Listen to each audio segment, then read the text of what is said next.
Are you looking for an athletic scholarship? You're in the right place. This is the Recruit Me Athletic Scholarship Podcast, the longest-running podcast on recruiting and athletic scholarships. We're here to help your family navigate the recruiting road all the way to an athletic scholarship. He's a recruiting expert and a dad of a D1 athlete and a high school athlete pursuing a scholarship. With a wealth of experience to share, here's Recruit Me CEO, Brent Hanks. Welcome to episode 263 of the Athletic Scholarship Podcast. This episode is called Exposure, the Good and the Bad. At some point, every recruited player was exposed to that school or that coach. Some recruits have a large number of exposures to coaches, and some have very few. The whole backbone of the Recruit Me recruiting education system is to help high school student athletes in any sport get exposure and get recruited. The basic premise to get recruited is to get exposure to a coach or multiple coaches. The Recruit Me 3.0 scholarship system is filled with ways to get your own exposure. I just walked you through the 6 main steps of the Recruit Me 3.0 system on episodes 258 through 263 on the Athletic Scholarship Podcast. Please go back and listen to those 5 episodes. You can listen on your favorite podcast app or go to recruit-me.com/podcasts. The manual of the Recruit Me 3.0 system opens with a section about myths about athletic scholarships. I feel the number one myth about recruiting is this: if my child is good enough, the college coaches will find him or her. The truth is, a very small percentage of high school student athletes receive scholarships because the coach just happens to see him or her at a meet, a match, a game, or an event. This myth is high in the minds of parents and student athletes because those few nationwide or local recruits make for a great story, or it gets exaggerated over time and in social media. The reasons that very few student athletes get just found is that colleges at the JUCO, NAIA, Division III, and Division II levels have limited resources, money and time, just to go to games and sit and watch thousands of players and just to hope a couple impress them. Did you notice that I didn't mention the D1 level? The Division I level does have more time and more money to recruit, but not all the D1s are equal in recruiting. Do you think Alabama in football, Kentucky in basketball, Oklahoma in softball, LSU in baseball, or track and field in Arkansas, and lacrosse at Maryland, or Iowa in wrestling need to search for players? No. The Power Conference and the nationally acclaimed programs have players from all over begging to play there. But what about D1s that are lesser known in that sport? Take where my son Parker is playing baseball, Northwestern University. Northwestern is a good baseball program, but just started recruiting nationwide in the last 5 to 6 years. So like many schools, whether D1 or the other levels, Northwestern depends on high school student athletes to contact them, like Parker did. They depend on coaches' referrals, showcases, and camps to identify recruits. Go back and listen to episodes 216 and 217 to get an overload of scholarship information on the number of scholarships available throughout all the levels.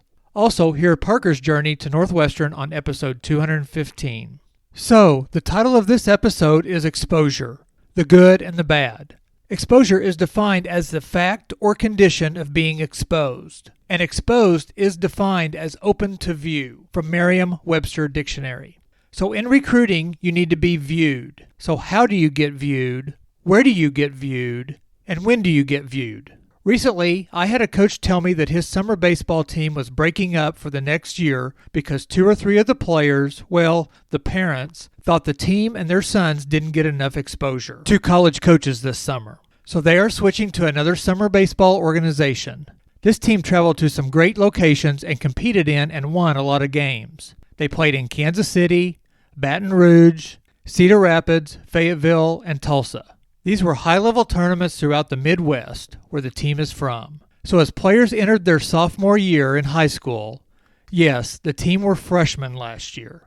Few, if any, played on their varsity baseball team.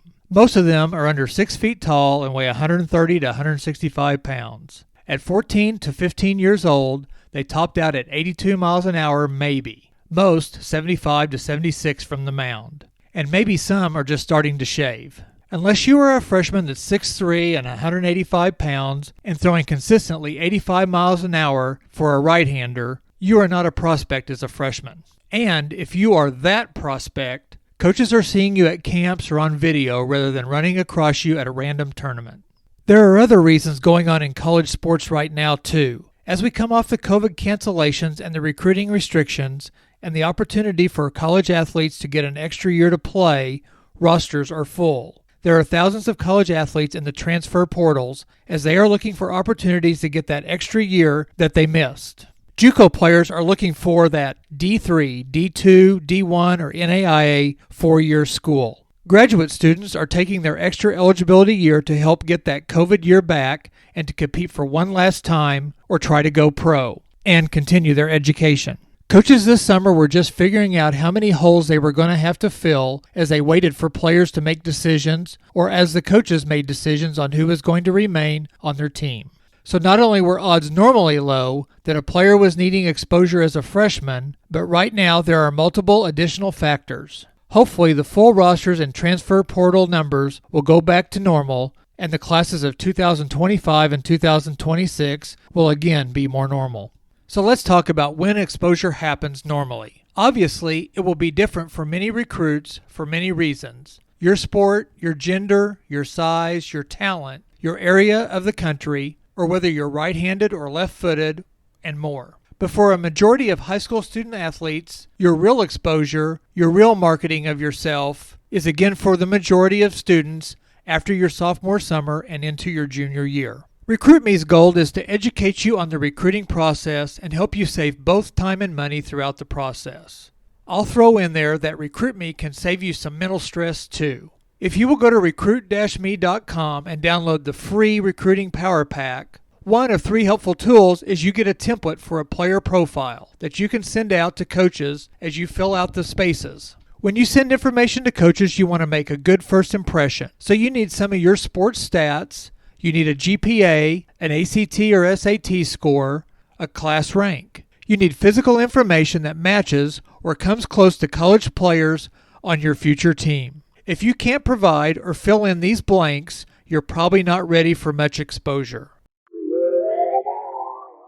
So, if we go back to my friend's problem of people leaving because of lack of exposure as a freshman, let's take RecruitMe's advice and chill on looking in the stands when you're 14 or 15 and just play your sport. Get better, get bigger, and build your resume on the field or the court or the track or the pool and build your academic record so when you are 6'1" and 185 pounds or running a 6.85 60-yard dash, or you can hit a three-pointer without shooting from your belt and able to make an impressive first impression. Remember, too, that academics provide a lot of scholarships for students. There are only 6 Division I full-ride sports: men's D1 basketball and men's D1A football, and women's D1 basketball, women's tennis, women's volleyball, and women's gymnastics. The rest of the D1 sports are equivalency sports and have a set number of scholarships available to split up among a large number of players. An example is that D1 baseball gets 11.7 scholarships to spread over 30 to 35 players on a team. Some junior college programs can give full-ride scholarships. Division II and NAIA have a set amount of athletic scholarships to give, and D3 and Ivy League schools have 0 athletic scholarships to give. So to wrap up when to get exposure, RecruitMe recommends to get on your horse after your sophomore summer and into your fall of your junior year. Take the ACT or SAT early to get a score and get some practice so you can learn what you need to work on for the next test.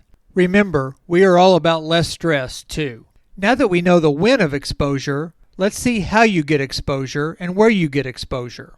RecruitMe and the RecruitMe 3.0 system concentrate mainly on how to get exposure, but we will talk about the places you need to be seen too.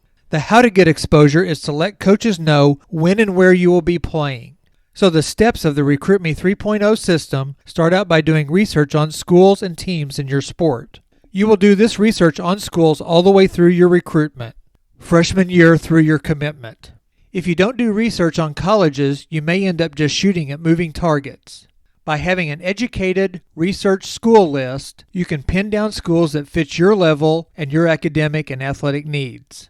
Use your freshman and sophomore years in high school to educate yourself on colleges. As you travel to tournaments or camps or showcases your freshman and sophomore year, take a few minutes each trip to drive through a few college campuses.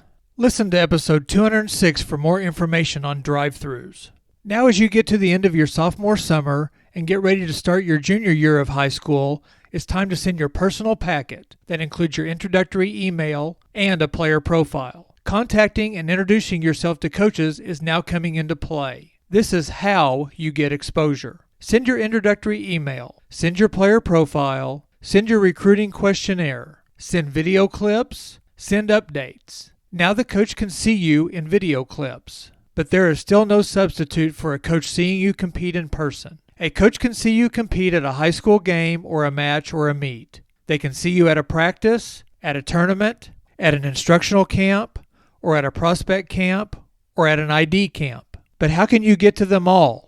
One of RecruitMe's goals is to provide free and inexpensive resources as much as possible. So I don't want you to go nuts and try to go and spend hundreds and thousands of dollars traveling to all these events. Go to camps your freshman and sophomore years, mainly if you want to get instruction on how to get better in your sport. Then, as your junior year comes around, you need to do research on your original and updated school list and see if your schools are having prospect or ID camps. You then email the coach and ask if they are still looking for a talented libero, or a speedy outfielder, or a state champion triple jumper. There is no reason to spend money and time if their recruiting class is full for that year of graduation, or for your position, or for an event that you specialize in. Some sports may only carry 3 goaltenders and may have a junior, a sophomore, and a freshman in that role, and they may not need another player at that position, or a team may not have any scholarships available at that time. It certainly doesn't hurt to ask,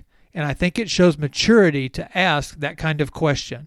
In Sutton's recruitment, my youngest son, we asked at the first of the summer this question to a coach, and he was honest and said he was waiting to talk to his players to see who would be returning, or which ones were going to use their COVID extra year. Then Sutton emailed back an update after the summer season ended, and the coach indicated that he had some spots for the outfield in the class of 2022 class of graduates. If you're at the point of your recruitment that you are going to prospect or ID camps, whether the school is inviting you or whether you are fishing for a college and inviting yourself, you need to ask this question. Are you looking for a recruit at my position in my class?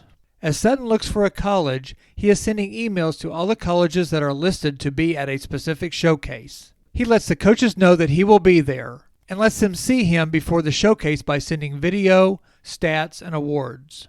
So like Sutton, we recommend that you send them a follow-up after the showcase to tell them thank you and that it was nice to meet them. Oh yeah, you need to introduce yourself at the showcase or ID camp, and also do your best when you're at the showcase. We have all heard about a high school athlete having a great game, match, or meet, and that college coaches were at this event, and the athlete would come off the field, the pitch, the court, or the track, and 5 or 6 college coaches are waiting to talk to him or her. Yes, this does happen occasionally. Let's think about the chances, the percentages that this might happen. Unfortunately, this scenario happening in high school games is very limited, because the coaches in your sport are in the middle of their college season and can't do a lot of in-person recruiting during the high school season. The college coaches are up to their ears busy. If you are a high school athlete and you go off for 40 points on a Tuesday night game on the road, the chance of a coach from a college 100 miles away seeing it or even hearing about it is very slim. Local colleges may pick it up a little bit, but please don't depend on a coach just seeing your performance. High school games and events are important, but just depending on a coach falling in love with you is a roll of the dice. Now, work hard in your high school sports. High school sports provide an opportunity to learn to be a great teammate, to be coached daily, and to learn to compete at high levels, and many times in front of passionate crowds and intense circumstances. Both of my boys played basketball, and getting to play in front of hundreds, even thousands of fans is a great learning experience, and carries over to their baseball to be able to handle pressure situations. Parker played in the Bass Pro Tournament of Champions basketball tournament on the campus of Missouri State University in Springfield, Missouri. Our high school played Oak Hill Academy, which is a national power. The starting 5 for Oak Hill went on to play at Kansas, Oregon, Kentucky, Florida, and West Virginia. As a matter of fact, Keldon Johnson went to Kentucky, And then now he's with the Spurs and just won a gold medal with the U.S. men's basketball team. At the Bass Pro Tournament of Champions, there were up to 7,000 fans at these high school games. My only advice to Parker was not to take a charge in those games.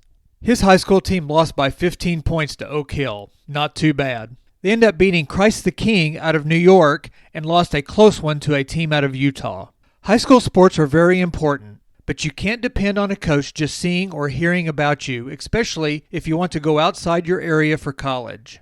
So if you say that I will play for a great club team, and we will go all over the region or the country, and I will be seen at these tournaments or events, you may be more right. I said may. If you haven't been to these volleyball or basketball tournaments with 50 courts, or baseball or softball tournaments with 8 fields, or fields all over an area or a city, or a soccer tournament with fields that are large, and there are many of them, you may not know or visualize how hard it would be for college coaches to just come across you. You might make a great catch in the outfield and throw a runner out at third, but the coaches are watching a loaded team on field number 2. You may have 10 kills in a match and serve 5 aces, but coaches are all watching on the featured court with a balcony and food. You may throw the discus for a personal best and win that event at that meet, but coaches are watching the 100-meter race. Or you may have a first-inning 3-run homer, but the coach was just walking over to the field and didn't see it. I'm telling you that if you don't contact coaches and ask them to watch you specifically, the coaches will probably be somewhere else. If you are a junior or a senior, it is go time, and you need to invite coaches to see you. Even if they miss your performance, you are on their mind, and your performance will mean more if they know who you are and that you are interested in their program. Most club teams do a good job in promoting their athletes, but your personal touch is a huge factor in getting a college interested in you. If there are 15 D1 coaches and 10 D2 coaches watching your game and your team, but you are more of a junior college, NAIA, or Division III prospect, those 25 coaches really don't do any good for you.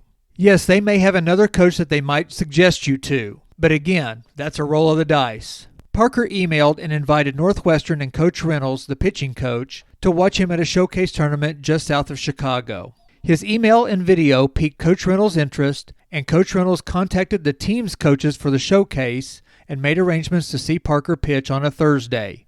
Listen to episode 215 to hear more about that day. There is no way that Parker ends up as a Wildcat without that email. Parker sent 10 emails to 10 other colleges in that area of the country. Only 2 responded, Iowa and Northwestern. He now pitches against 3 of those schools that didn't respond. This showcase was at the end of the summer as Parker was entering his senior year of high school. To circle back to the story that the players and the parents expected the coaches to see them and get exposure after their freshman year in high school at high-level tournaments, let's say that's not the time that most recruiting is done. It does happen, but it is rare. If you are a 5-star prospect as a freshman or a sophomore, congratulations. You are talented and blessed, but for a huge number of high school student athletes, you need to understand where you are in the recruiting process and relax. Players and parents, quit looking over your shoulder or in the stands your freshman and sophomore years and just enjoy the sport or watching your son or daughter and the opportunities to travel together.